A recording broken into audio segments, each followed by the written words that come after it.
Hello class, this is a video tutorial on the parabola. In this video we're going to focus solely on the changing of values of the value of a and the value of k.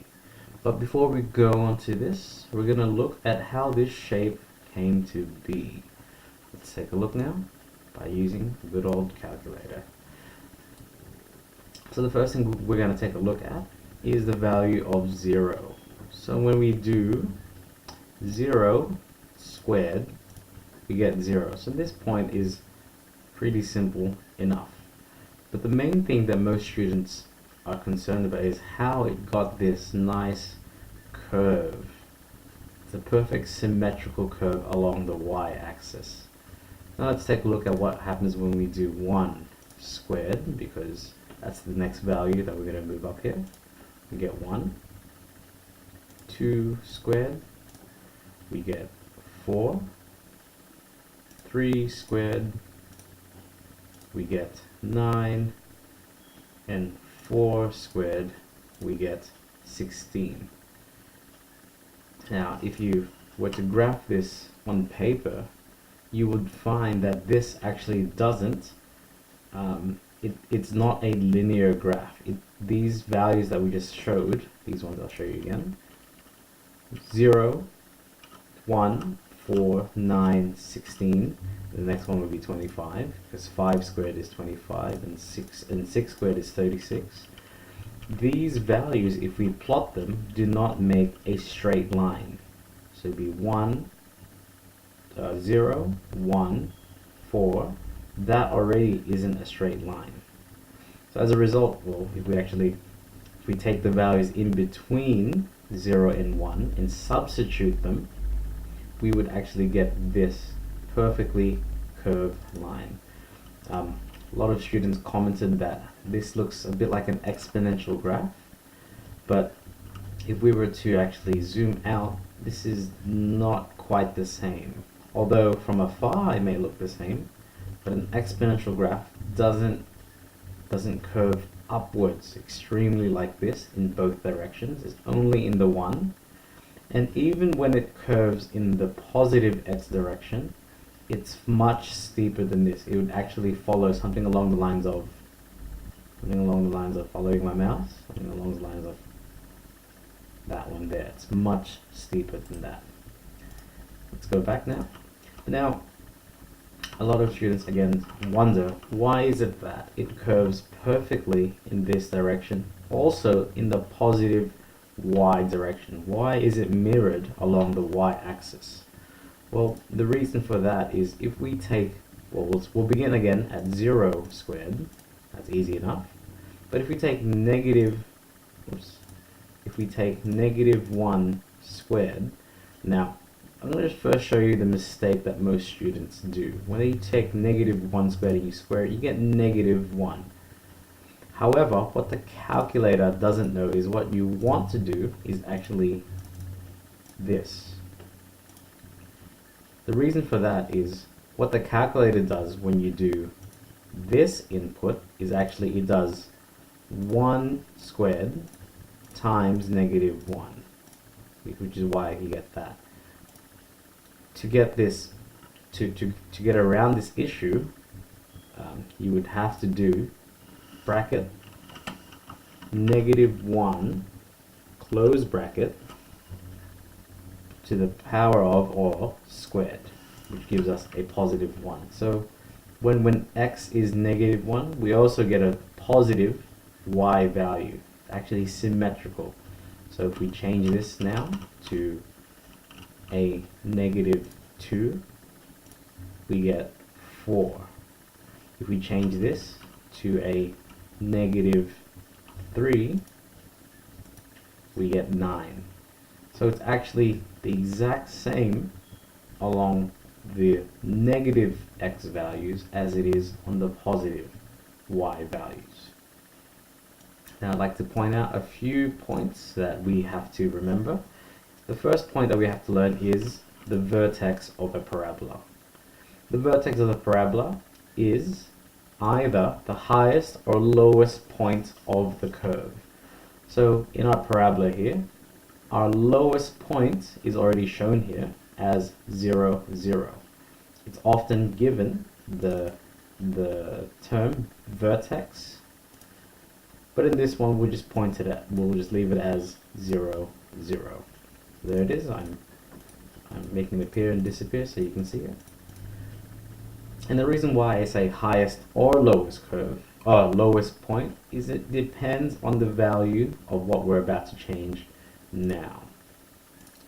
So let's first take a look at what happens when we change the value of the constant. In previous videos, you would have seen in the exponential graph, what it did was it just kept the shape of the graph, except it moved the entire graph, it moved the entire graph up or down. It maintained its shape. And it's actually the exact same thing in this graph here. So I'm going to have a green one here so you can see the difference. And now I'm going to leave the red one here so you can see the comparison. Here we go. So now it is y equals x squared plus 3. If you take a look, the vertex of this graph is also 3. So I'll zoom out so you can see the comparison. It actually maintains its shape. It keeps the exact same shape, except it moves up and down according to the value of k, the value of the constant. In some instances, you might see this. You might see k be labeled as c.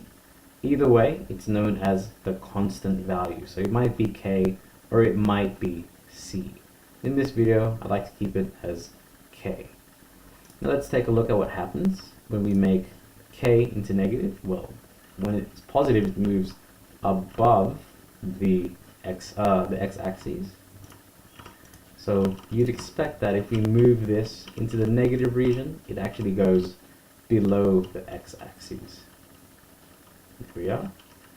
In the upcoming videos, we're going to focus on what's known as the x-intercepts. But for now, we'll just look at the vertex. So the vertex is at -5 because the constant is at -5. That's only, however, the case for y equals x squared. When x squared minus 5, when it's this basic parabola, the vertex follows the value of the constant. You'll see in upcoming videos what we mean about that. So now we'll change the values of the a. Formally, it's known as the dilation, but I just know it as the width of the parabola. Let's take a look. So we're going to leave it at positive values for now. Let's take a look. If we make this 2x squared, there we are. It actually got thinner. If we make it 3x squared, the value of this becomes even thinner, and so on. 4x squared and 5x squared. And you'd expect that the higher this value is, the more thin it becomes. Now let's take a look at what happens when it goes between 0 and 1. So actually I'll type this up just so that you can see.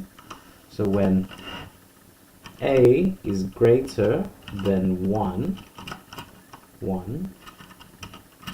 the parabola becomes thinner. There we go. So as a is greater than 1, the parabola becomes thinner. Now let's take a look at what happens at the parabola between 0 and 1. We won't go into negatives just yet. So let's go. Here we go. So now we're going to get into fractions, or decimals, just smaller than 1. Here we go. I'll actually move this back down to 0 so we can see the comparison. There we are. And actually remove the vertex because they're the same. There we are. Currently you can't see the green line, the green parabola. because it is the exact same as the red one. But here we go. Let's change it now. Here we go. Oops, it's a big change. Let's do a smaller change. There we are. So it's getting smaller and smaller. And as you can see, it's getting wider and wider. However, there comes a point, here we are, let's get into even tinier and tinier values. That's getting unwieldy. Oops.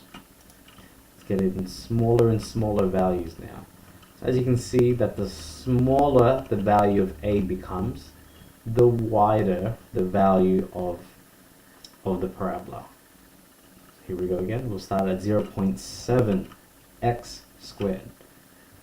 So as it gets smaller and smaller, it becomes wider and wider. However, there comes a point that if we make it 0, it actually just becomes a flat line. The parabola no longer exists when a is equal to 0. So take a look. So between 0 and 1, the parabola is wider than it originally is. So I'm going to write that in for you. So when a is greater than 0 but less than 1, whoops, x, a. So when the value of a is greater than 0 but it is less than 1, the parabola is wider. And I'll say it is wider the closer it is to 0, closer it is to x, a equals 0. There we are. So I'll make sense of that just to show you. So as a gets closer and closer to 0, the parabola becomes wider and wider. However, when it becomes 0, it cannot be a parabola anymore. So only between 0 and 1. That's the notation for that. So I hope that gives an insight to the parabola and how it works and the differences that it makes when we change the values of a and the values of k. So I hope that gave you insight to the beginning of a parabola. Best of luck.